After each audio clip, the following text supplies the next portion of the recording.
When I look back on this trip, I think to myself, can it even get better than this? From the moment the trip began until the very ending, it was non-stop action. Right when I got to the park, the trip started with an absolutely insane wolf experience, and the trip ended with an equally incredible moose encounter. There were a bunch of other awesome wildlife encounters throughout the trip as well. Plus, fall colors were at their peak. But the crazy thing is, none of those things were the highlight of the trip. This was. I was treated to an absolutely breathtaking display of the northern lights that lasted the entire night. It was hands down one of the craziest things I have ever witnessed. I still don't know if I'll ever experience a trip as amazing as this one again, but for now, stick around and I'll take you along for my epic 5-day adventure in Algonquin Park. You ready for this?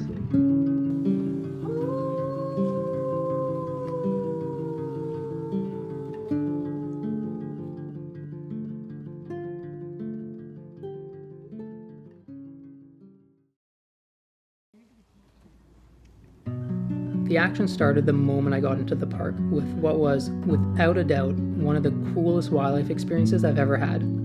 I knew where the wolves like to hang out, so I set my alarm for 4 a.m. to get on the road early, and I headed straight there.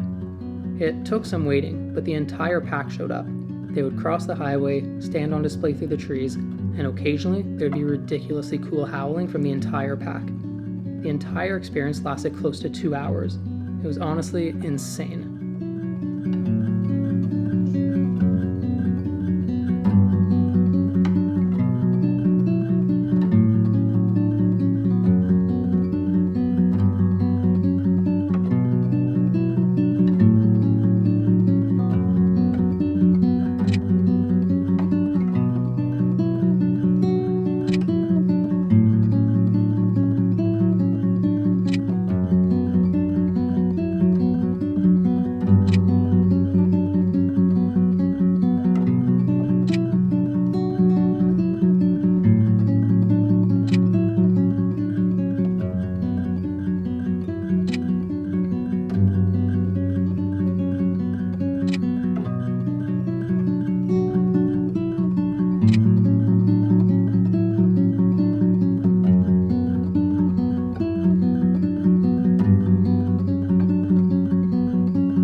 That's why he was filming when I said I was at camp.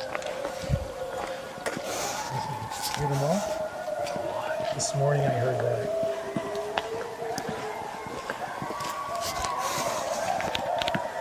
I'm taking a video.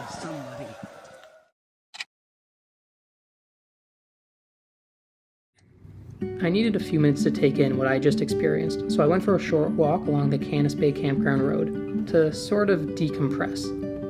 The campground road is particularly pretty when fall colors are at their peak.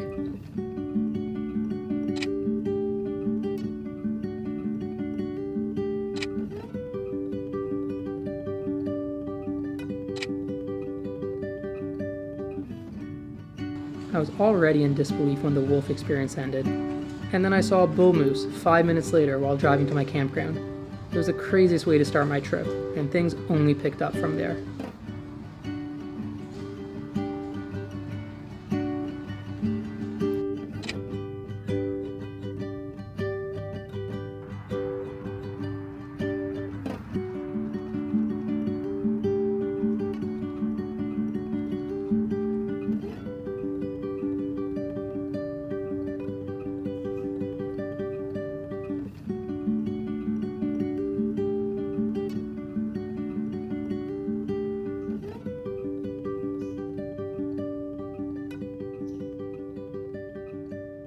So it's like 11:30 a.m. I haven't even got into my campsite yet. I saw wolves in the morning, spent like 2 hours with the wolves. Then I was on my way to my campground and I saw a bull moose at the side of the highway. That's where I've been for the past half an hour.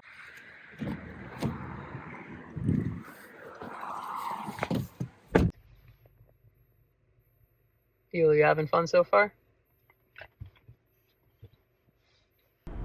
I finally arrived to my campsite at Pog Lake and got everything set up. I brought my oversized 4-person tent with a bunch of extra sleeping bags and stuff to keep warm during the sub-zero temperatures overnight.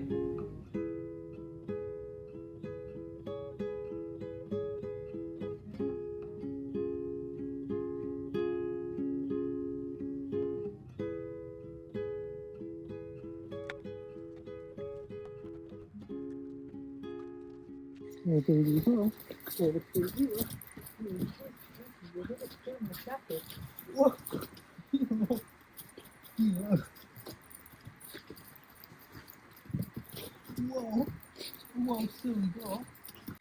Sit. Down. Stay. Up. Good girl. Good girl. What do you think you're doing up there? What do you think you're doing up there? Oh, can you come down? Careful.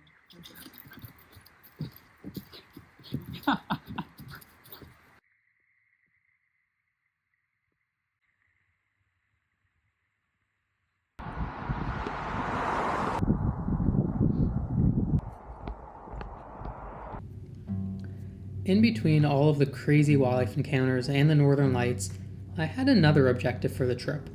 I was working on a new project for my website where I was documenting the hiking trails in Algonquin Park. The first trail on the list was Hemlock Bluff. It had lots of really pretty sections with the fall colors and the late afternoon sunlight poking through the trees.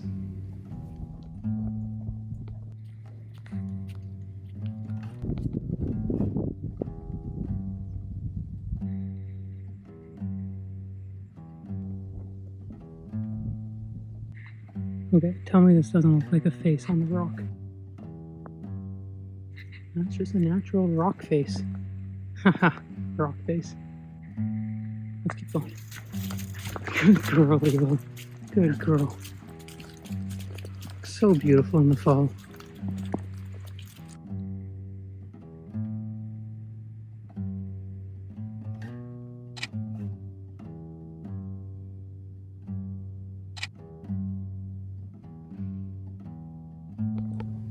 After the hike, I went searching for wildlife, but I didn't have any luck.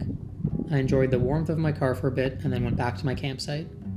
I did see a fox run across the campground road, but it was late in the evening and there was barely any light outside, so the photos turned out quite blurry. But don't worry, because I had some pretty awesome wildlife encounters later in the trip.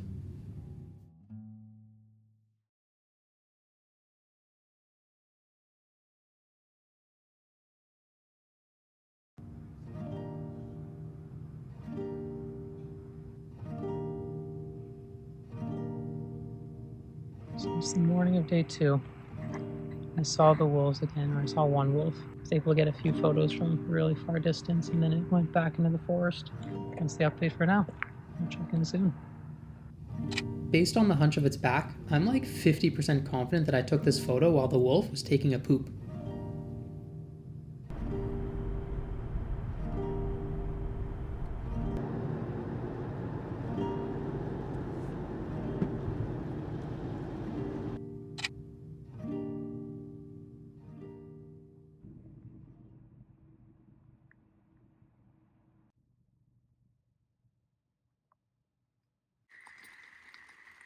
Mule training, let's take a nap. Good girl. What? Are you trying to be silly? It's not silly playtime.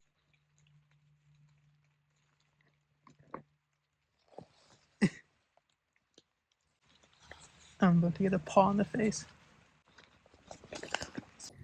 It was on and off raining for the entire day, so I didn't do any more hikes or anything too exciting. I met up with a few wildlife photographer friends that were in the area in hopes of seeing the wolves again, but we didn't have any luck. They continued searching while I made myself some dinner. I've got my flat out feasts Cajun, jicama, yicama, and pork skillet. A couple tortilla wraps.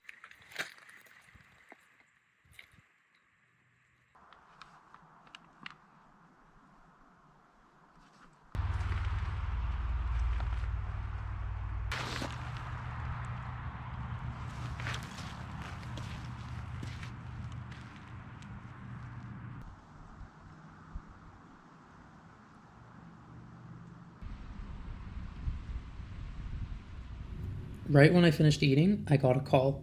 The guys had spotted a moose. It was late in the evening, but I drove over and watched the moose for as long as the sunlight let me.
It's already, I think it feels like 0 degrees, and it's only 7:30, so I'm trying to get a decent sized fire going.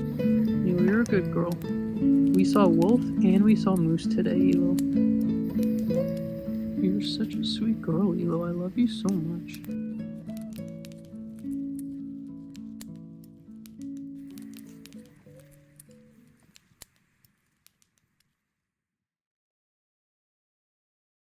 Good morning. Day 3. Based on my luck during the first 2 mornings, I would be crazy not to check for the wolves again on day 3. But unfortunately, they didn't show this time. But I can't complain. I was already seriously lucky with the earlier experiences. So next, I headed to the Big Pines hiking trail. Okay, instead of pointing the camera at me while I tell the story, I'm going to point it at the trail because the trail is prettier than I am. So you can hear my voice while watching the trail. So I pulled into the Big Pines parking lot and I was just checking some stuff on my phone, like sending a few messages and whatnot. I was sitting in my car for maybe 5 to 10 minutes. And then I get out of the car and I'm the only car in the parking lot. I get out of the car and right across the lot, maybe like 15 feet away from me, are 2 foxes. And I'm like, how long have they been there? I literally let out like a whoa out of my mouth when I saw them because I was just sitting in my car like twiddling my thumbs on my phone, and there were foxes there just waiting for me. So I was able to get some good photos. I don't think I got any of the 2 together because they separated quickly, but one of them wasn't shy. It came close to me, close-ish, and then it went away. But so I got some great photos, and I'm very, very happy with that. And it was the experience I had been wanting with foxes, so very happy.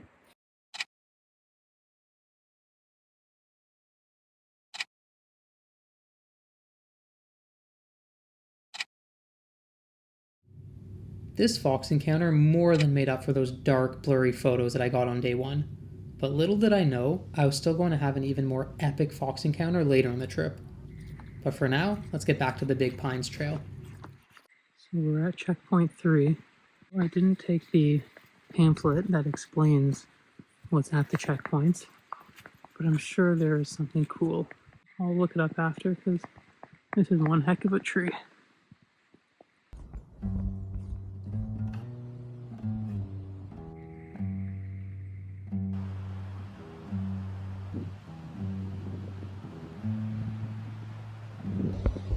Sit.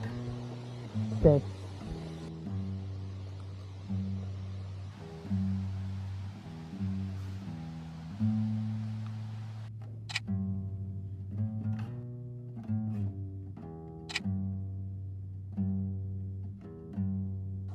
Down.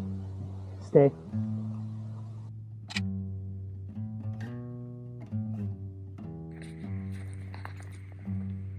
So I just heard a moose call action. I'm in the middle of the trail. Maybe I'll get lucky. Now I'm just keeping my eyes open. I guess I keep my eyes open anyways, because that's just like what being awake is. But I'll keep my eyes even more open.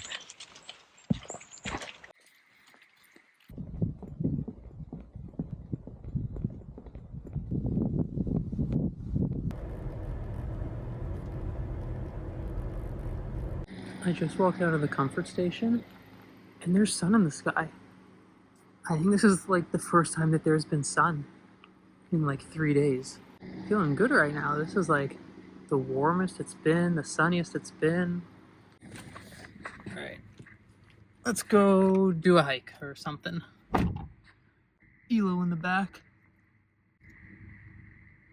And that's it, we're good to go. My next stop for the day was the Bat Lake Trail. It's a medium-length trail at 5.5 kilometers that takes roughly 2 hours to complete. Another poop, right at the beginning. I get to hold it the entire way. Thank you, Elo.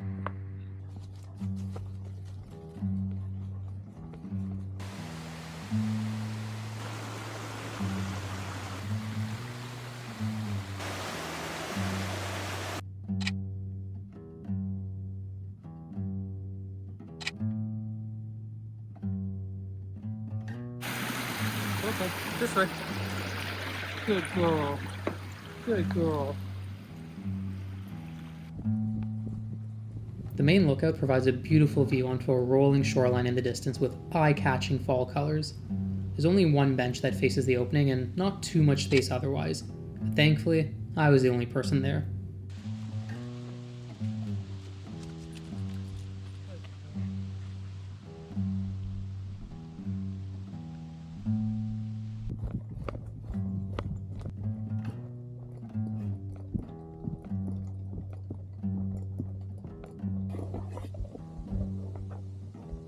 Let's go. Hey, slow.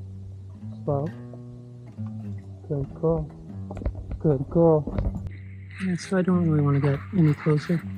It's all flooded on the left side, and at the marker up there it's flooded. So take a quick look from here and keep moving. Let's go. Slow. Let's go. Let's go. Good girl, Elo. Good job. That was good, Elo. I'm proud of you.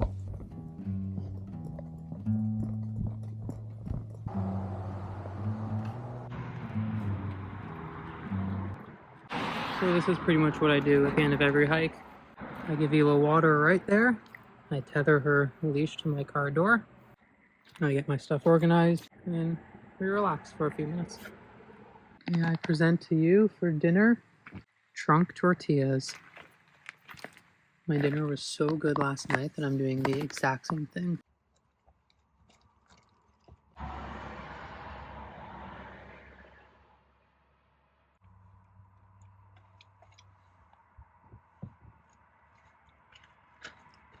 Leave no trace. That's the rule. Leave no trace.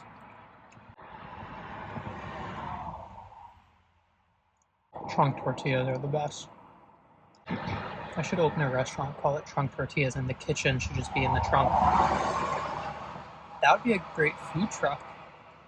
You serve it out of the trunk, and it's called Trunk Tortillas. Yeah, that's it. I'm not going to post this on YouTube. I'm going to keep that private. That's a good business idea.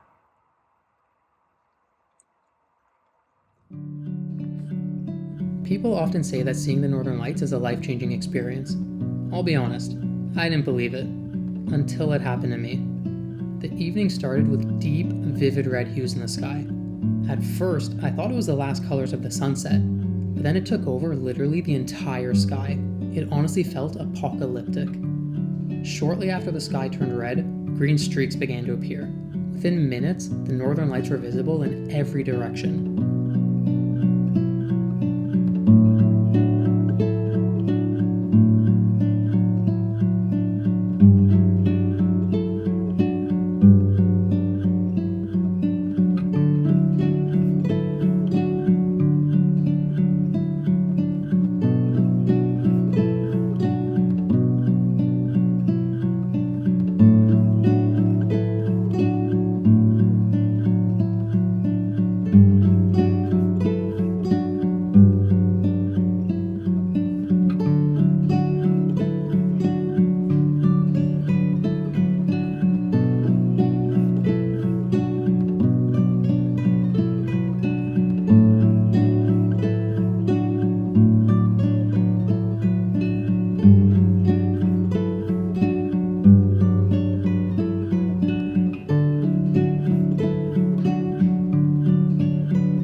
At 12:30 a.m., I went back to my own campsite. I had taken more than 2,500 photos, and my brain was in disbelief of what I had just witnessed. Even while driving, the entire sky was lit up with the auroras. The 5 hours that I spent under the sky that evening was one of the most special nights that I've ever had in Algonquin Park. I fell asleep at 1 a.m. and literally dreamed about the auroras.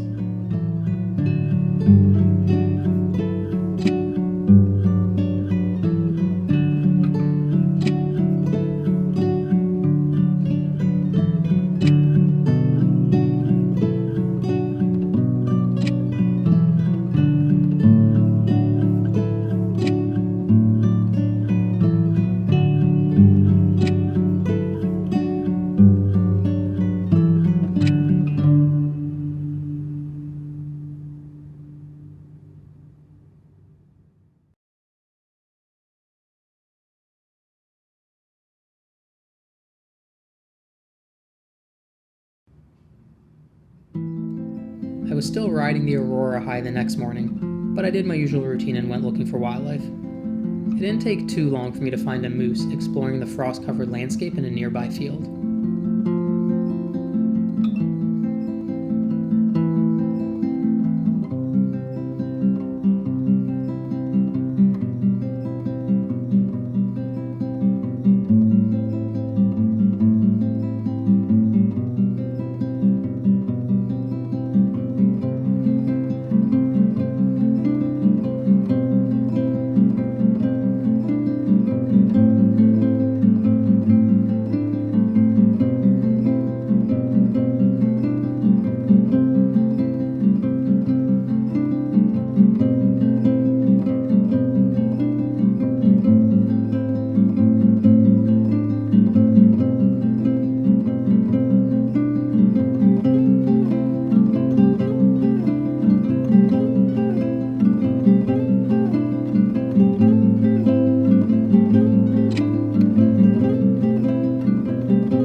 I was feeling really tired and heavy-headed after my long night outside, followed by the rather short sleep.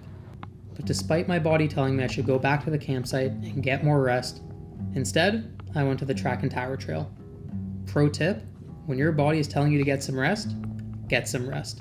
Don't go and hike one of the longest trails in the park. Stay.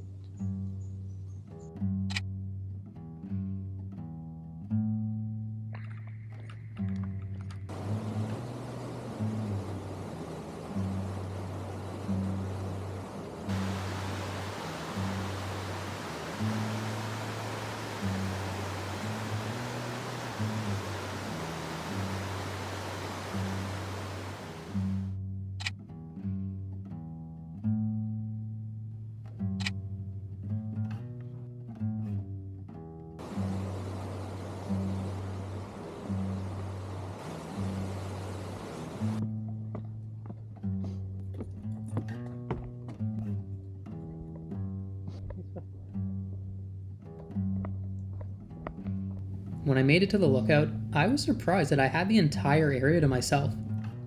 We made it to the lookout. You ready for this? It's pretty cool how there's still the layer of fog. Maybe I'll set up a GoPro time lapse.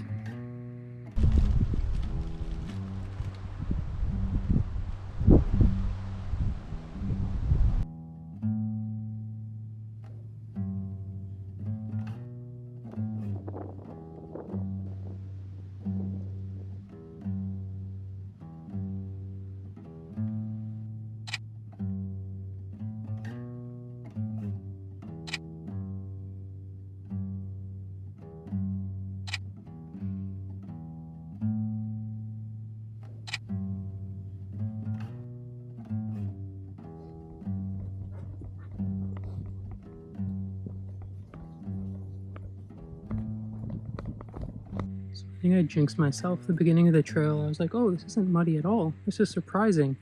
And then the whole second half is just washouts like this. After a few more kilometers of monotonous walking without too much excitement, I finally arrived back to my vehicle. The parking lot was completely full, and there was plenty of overflow parking along the highway. What a difference from when I started the hike a few hours earlier. Hey, wait, this isn't Algonquin. But don't skip, this isn't an ad. Well, kind of. I just want to take 20 seconds to tell you that if you're planning a trip to Algonquin Park, you have to check out my website, Algonquin and Beyond. There are more than 50 extremely detailed trip reports, along with super helpful resources like this complete guide to renting canoes, or this article with everything you need to know about bears in the park.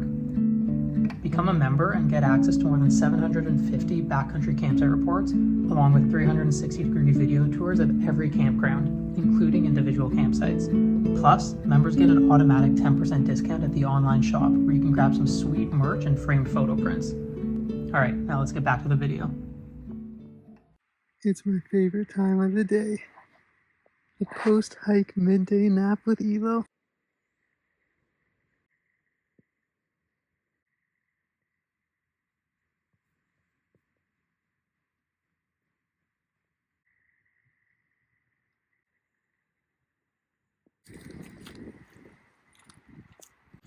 So after we hiked Track and Tower Trail, went back for a midday nap, because that's obviously the best part of camping is the post-hike midday nap in the tent.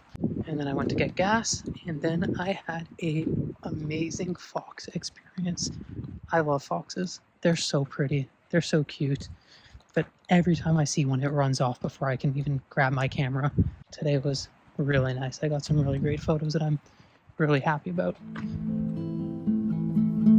If you remember my fox encounter from earlier in the trip, I mentioned that that was a type of fox experience I'd been wanting for a long time. But little did I know, that wasn't going to be my only fox encounter of the trip. I came across this curious, gorgeous, and extremely photogenic fox. I spent close to 15 minutes taking hundreds of photos in all different poses and lighting conditions. The earlier encounter might have scratched my itch, but this was the fox encounter I'd actually always dreamed of.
I was able to get so many photos that I'm really proud of, but this one in particular is my favorite. We stared into each other's eyes, and even after the trip ended, I could not stop staring at this photo.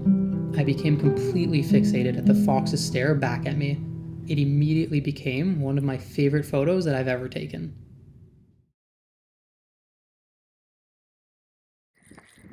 I finished my walk at the Mulek airfield and then headed back to my campsite to make myself dinner beside a warm fire.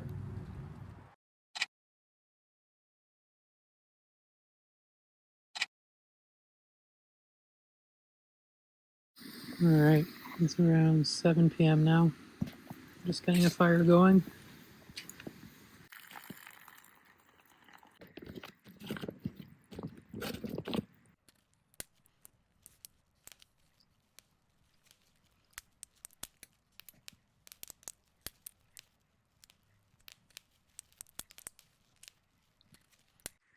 So a fox just came into our campsite. I'm sitting by the fire, and I heard Elo growl, which means something's at the site. And I saw something in the distance, and it didn't look big, so I didn't think it was a wolf or bear or anything. And I saw it was the fox.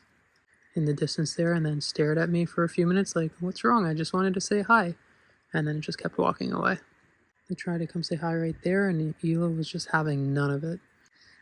And now for the rest of the night, Elo's going to be staring in that direction, because that's what she does. Whenever she protects me from something, that's all she focuses on for the rest of the night. Look at that, she's like patrolling. What's up? Is there anything there, Elo?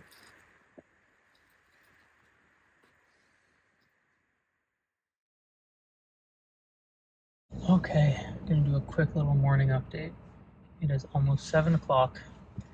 At 2:30 a.m. I woke up to the sound of leaves rustling directly beside my tent. At first I thought it was the fox, but then I heard a branch break, which sounded a little too loud for a fox to do. So I thought maybe it was another wolf. But after that at 2:30 I then slept with Elo's leash on my arm, so that if something came back and if Elo tried to pull or run through the tent, then at least I would wake up and she wouldn't get very far.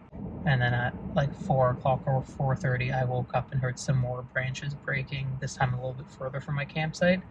There was some large animal roaming the campgrounds. Started at my campsite and then went around over the next hour or two. Yeah, so that's the morning excitement. And then I got out of the tent for good at 6 a.m. Yeah, now I'm gonna go start my day. So I did have a few additional nights booked for this trip, but I decided to go home on day 5. Now, here's why. Number 1, I was not feeling great, and I really needed some proper rest. Number 2, Elo threw up. This alone would have been enough to make me get back to the city ASAP.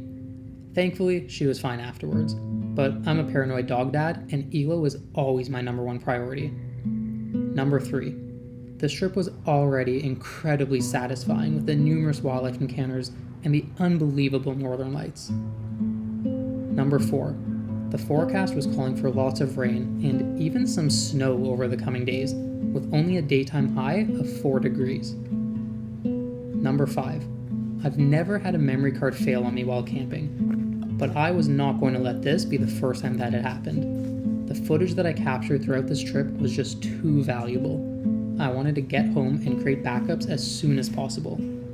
I know it might sound like a crazy reason to end a trip early, but there was just too much incredible content and I did not want to take any chances.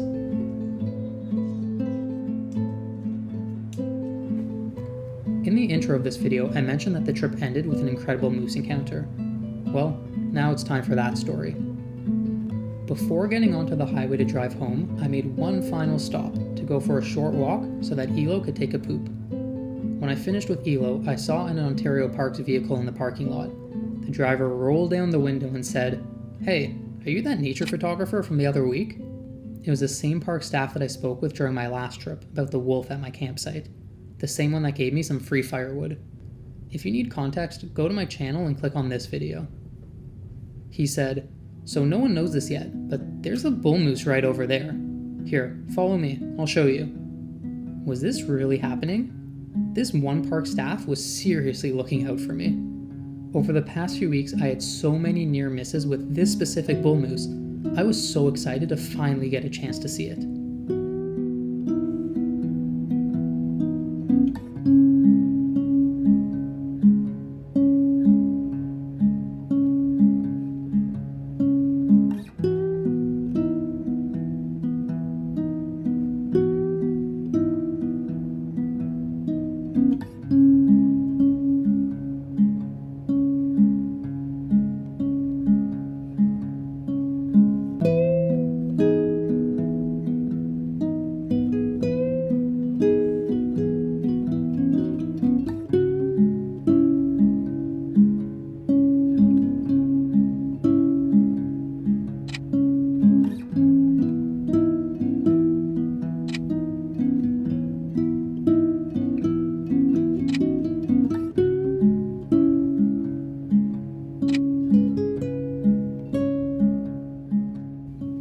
The bull wasn't fazed by the people nearby and enjoyed feeding in the bushes for probably 30 minutes.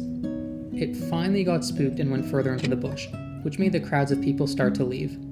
This was basically an exact repeat of what happened a few weeks earlier with the cow moose that I saw at the same campground. And just like the cow moose encounter, I knew the experience wasn't over just yet.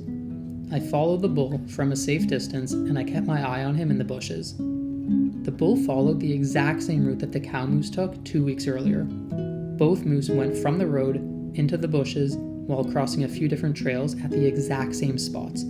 I couldn't believe how identical the two encounters were. At one point, the bull was standing in the middle of a trail. I had a feeling I knew the final trail it was going to cross after this one, which is where I got one of my favorite moose photos that I've ever taken of the cow moose 2 weeks earlier. If I could get the same photo, but with the bull moose, I would be one happy camper. I waited until it was safe, and then I ran to the next trail to get to the vantage point that I needed. I made it just in time, and I saw the bull moose in the distance. Only a few seconds later, he crossed the trail at the exact same spot that the cow did 2 weeks earlier.